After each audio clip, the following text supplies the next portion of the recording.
very visual concept that we've come up with this week. You know what I'm saying? I'm sure you know what the title of the video is, what the topic of the video is by the title. You know what I'm saying? Like, y'all want it, you know what I'm saying? You get lack, then you chase, and then you repel, you know what I'm saying? Act from wholeness, you attract, and you receive. This is like D1 drawing right here, okay? D1 drawing. Let's get on topic. Now, have you ever noticed, right? You ever noticed that the more you want something, the further away it feels, right? And that's not because of bad timing. It's not because of bad luck, and it's not because the universe or reality is just out to get you specifically, right? See, as we've always grown up, we've always been taught that wanting something is the first step to actually getting it. However, when you want something, all you're doing is sending a signal into the universe that you are not yet in a state ready to receive. Okay? Understand that reality does not respond to requests. It responds to whatever state you operate from, which tells us that our internal, the inner, is the cause, and what we're asking for, that is the effect that we want to see. So all in all, what does that tell us? That lets you know that wanting something does not create reality. All it does is send a signal to your mind and your nervous system that it is missing. And the mind's job is to stay coherent and multiply what is being given. Okay? Now understand, when I say that wanting is sending a signal to your mind that is missing, I'm not saying that wanting is bad. Wanting is just merely a signal. Although it's a signal of what? It's a signal of absence, right? And whatever state that you continuously hold, reality will work to maintain that. Okay, now let me give you a visual idea of what we're speaking about right now.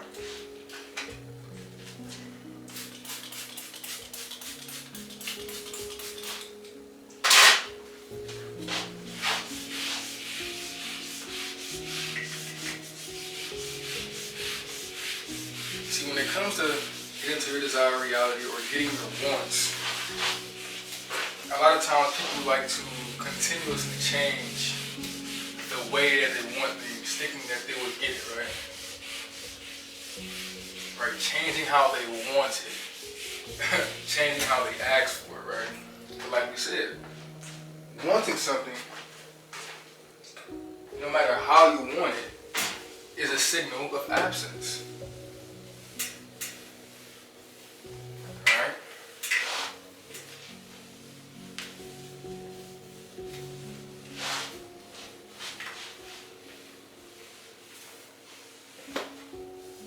Make sure you're taking notes. Put the notes in the comments. You know what I'm saying? You know the deal. Stay off your phone. Unless you watch the video on your phone. You know what I'm saying?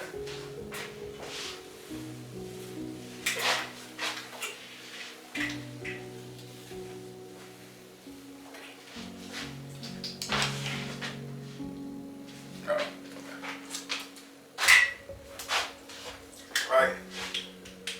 So,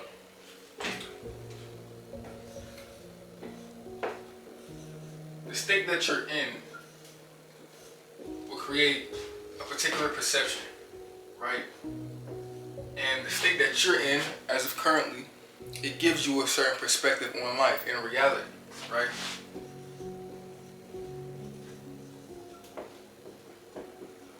And that perception, that perspective then evolves into behavior.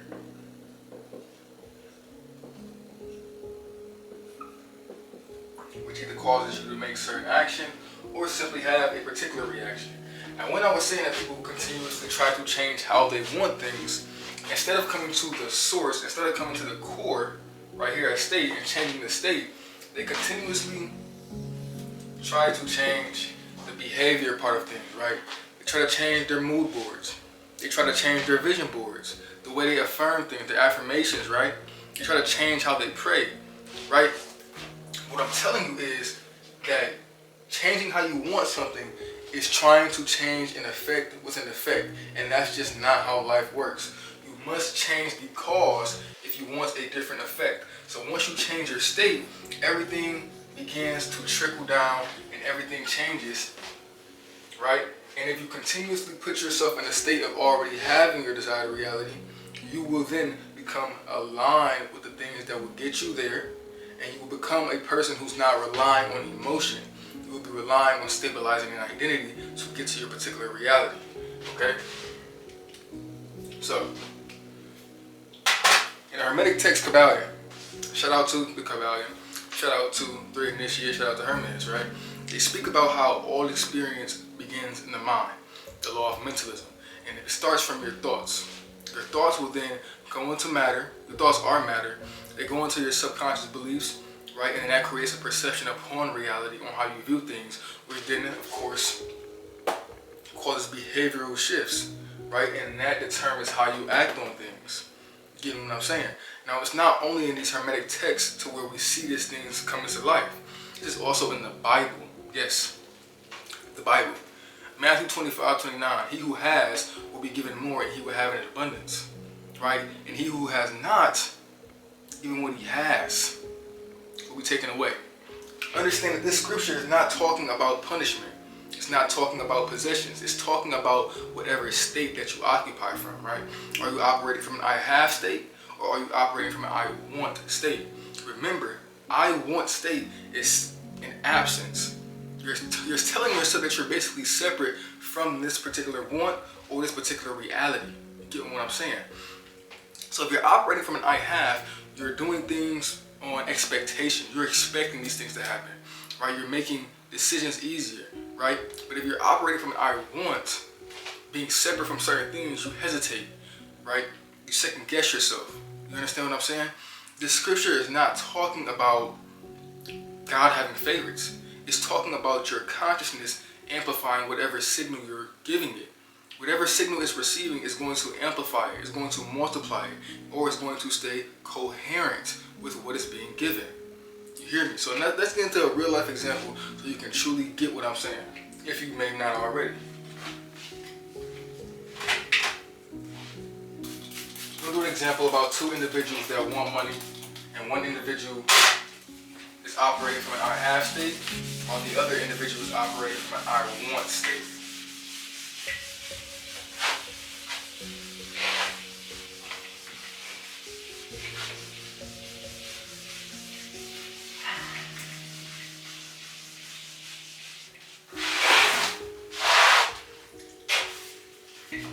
Chill.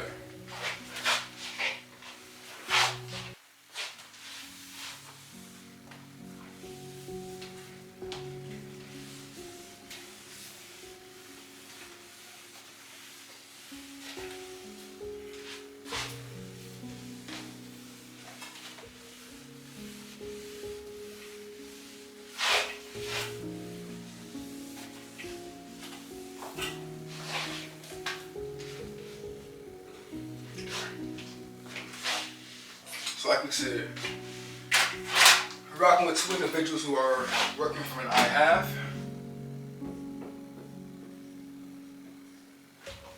and an I want state. Right? Let's do this.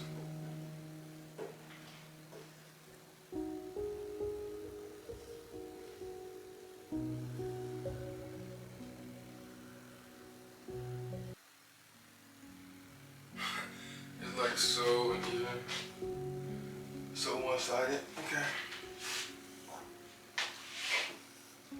I like to say that these two individuals have the same opportunities.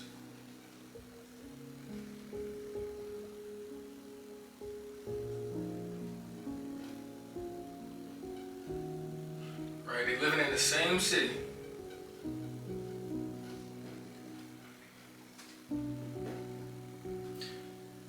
In the same economy, right?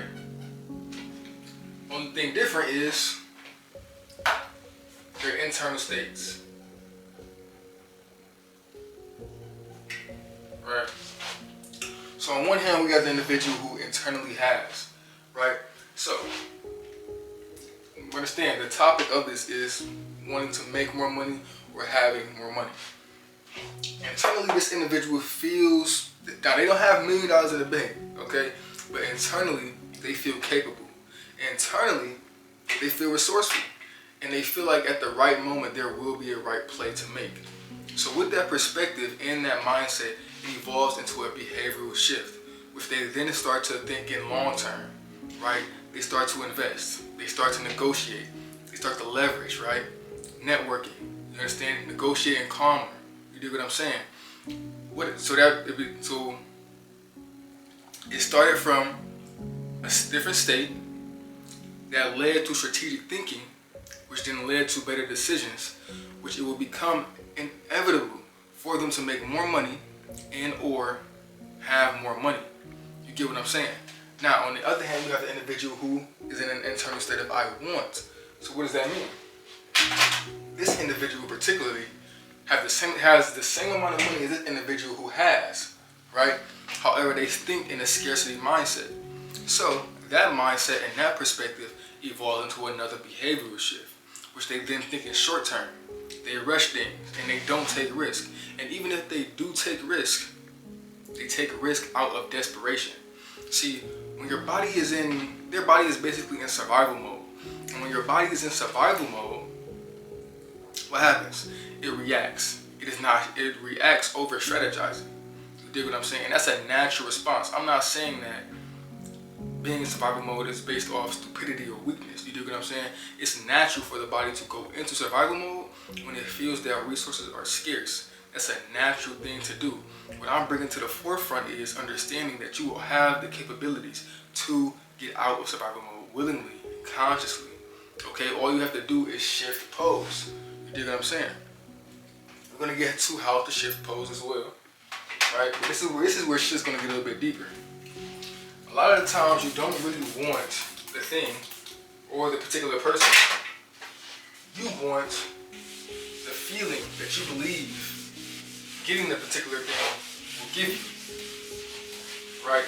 When you're operating from an I have state, you are already operating and having that feeling because you know that it is yours.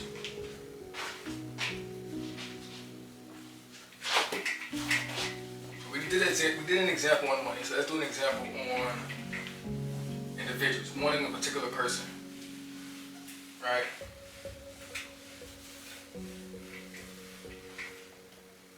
Because you may not even want that particular person. You just want what being with them represents. You get what I'm saying? You may think being with this person was going to make you confident, make you feel validated, make you feel chosen, right? If that is what you believe, then what do you believe about yourself if you're not with them? You know what I'm saying? You're going to believe that you're not confident. You're going to believe that you're invalidated. You're going to feel like you're not chosen. You see, if you're pursuing that person for the sense of believing that you are going to be more confident with them or more validated, you don't actually value them. You're not pursuing them because you value them. You're pursuing them because you feel like something is missing. Let's say you were confident. How would you move? You'd move much different, right? You'd be more relaxed. You wouldn't over-pedestalize them. You wouldn't put them on a pedestal at all, if anything. And then what would happen? Likely, if you were to pursue from that confident standpoint from the jump, you likely would get that person anyway. You hearing what I'm saying? See, when you operate from that confident standpoint, that's a state. That's being in an internal state, which then creates what? A behavior. And that behavior then evokes a response. And that response then reinforces the state. You dig what I'm saying? Now, hear me when I say this. Say this again. I'm going to write it down. I want you to write it down.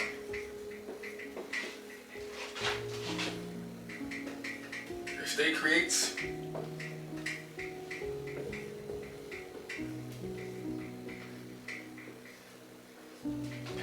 behavior.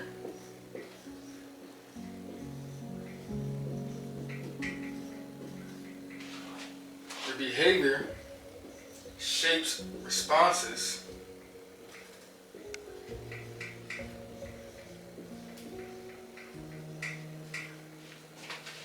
And those responses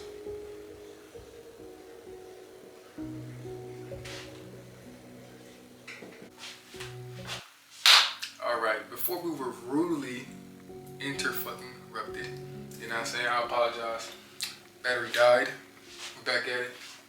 But like we were saying before, your state will then create your behavior, and that behavior shapes a response, and that response reinforces the state. Okay? Now,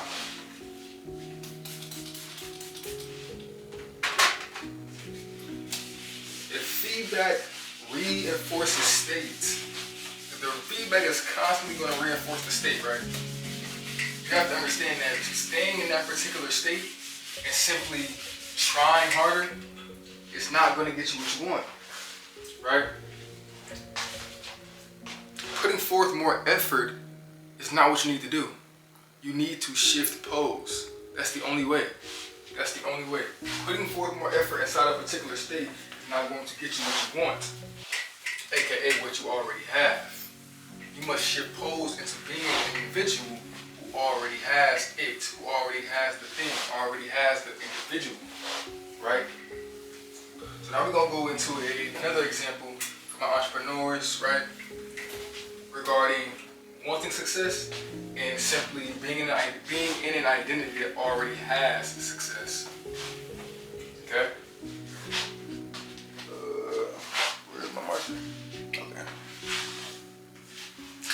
Let's do it.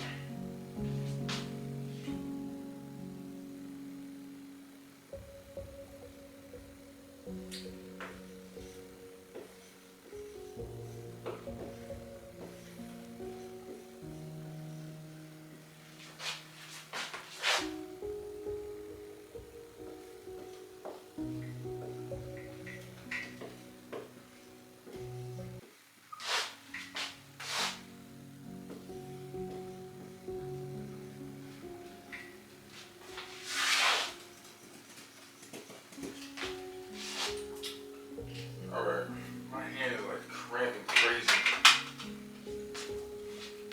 So on one hand, you have the individual as an entrepreneur that's operating from a wanting success standpoint, right? And like we said, wanting is sending a signal of absence. Okay, so this individual particularly may be constantly checking his metrics, constantly overanalyzing, right? Constantly comparing himself, or maybe even pivoting every decision that he makes every week or even daily, right? And this tells you that this individual is making decisions off of pressure rather than certainty. And when you make decisions off of pressure rather than certainty, what happens? Burnout happens.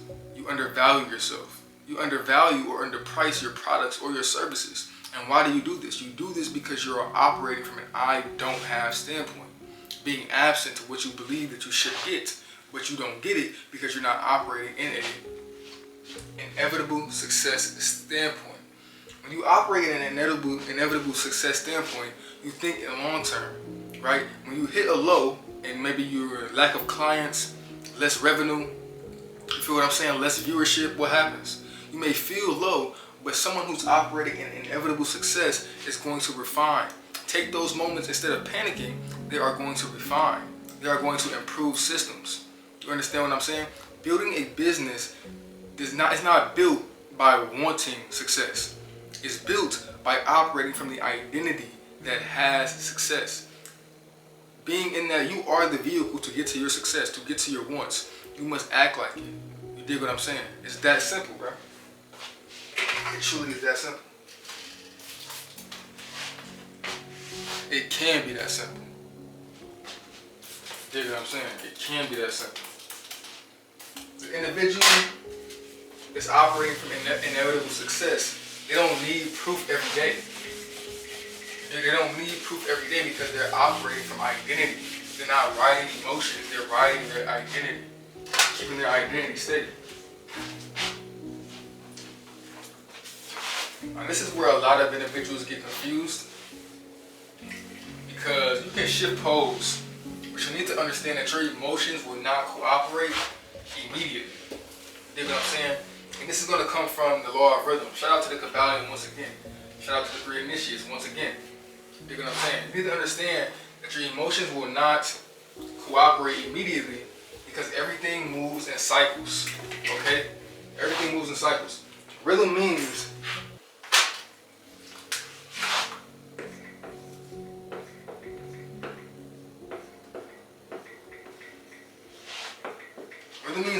everything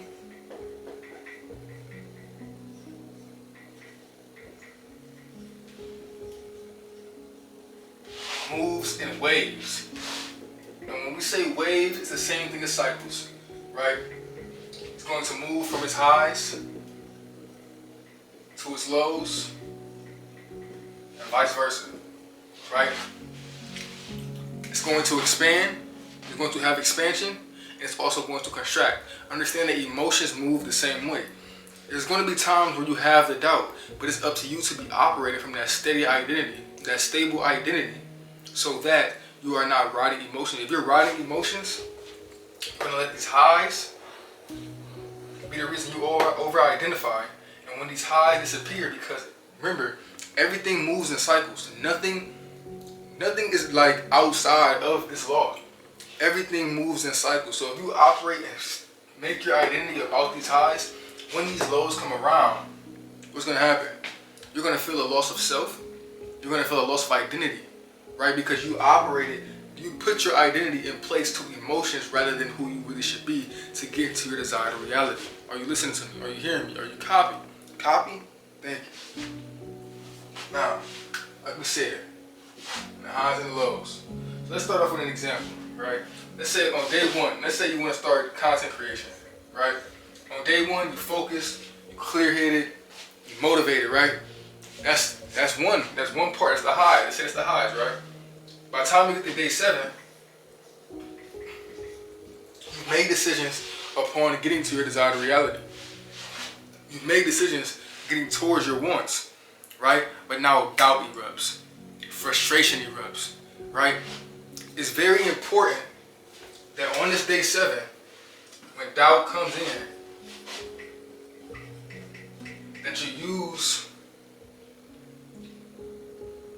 the understanding of the law of rhythm for you to come back into a focused mind state, right? A focused mind state, that's the identity, and that's not necessarily a high. Understand that you should be steady. You shouldn't be over-identifying with the highs, because no matter if you over-identify with the highs, when these lows come back, because once again, everything moves in cycles, you will then operate with the lows. And getting out of lows is much harder than getting out of a damn high. I tell you that. I will tell you that. See, having doubt, there's nothing wrong with having doubt. Nothing wrong with having doubt. The problem here is identifying with the doubt. Okay? Do not identify with these emotions. The individual that has what you may want, or the individuals that have already gotten what you want, they did not get there by riding emotions. They got there by stabilizing the identity that was needed to get to this particular reality. And that is how you get what you want. Want. You know what I'm saying? Hope I helped you out. Once again, I'm not Feds. I believe that helped you out. Now go help yourself.